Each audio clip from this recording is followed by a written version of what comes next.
Marhaba mga sadik, yan, meron ditong Toyota Corolla, quick remedy lang para sa kanyang wiper nagmamalfunction.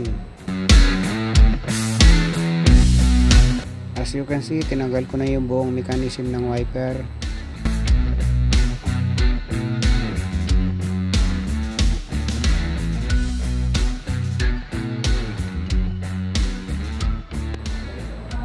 So ito pala yung culprit, corroded na yung female terminals ng wiper motor.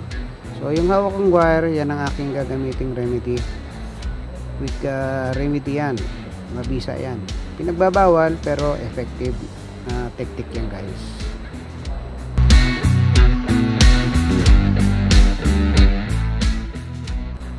So yung mga bawat terminals, lalagyan ko ng hibla ng wires para mag-contact yung male and female connector. Dahil yan nagkakaroon ng malfunction dahil naglo-lose connection yung terminals ng wiper motor and supply. Lahat yan lalagyan ko yung 5 para hindi na siya mag-malfunction.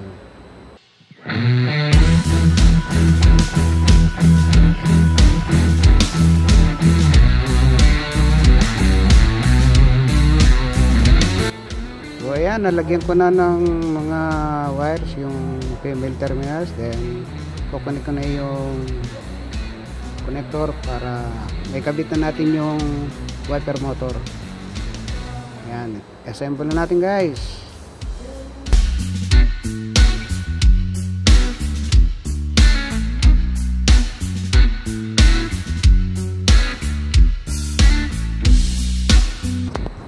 Kung paano lang naman tinanggal yan, ganun din ikakabit.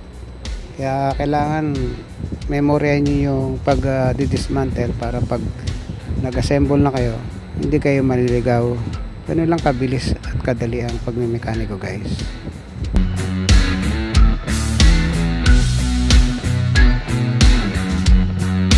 Okay mga sadik, moment of truth. Let's check it kung effective ba yung ginawang remedy. Quick and effective. Okay, yan guys, oh. Okay na, okay guys, gumana na.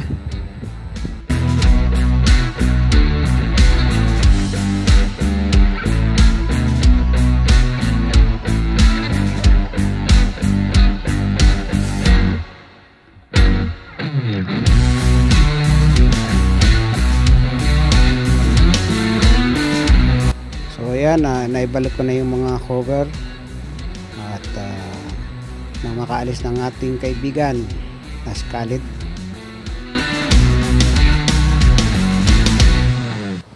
Okay, final check. That's it. Okay, success.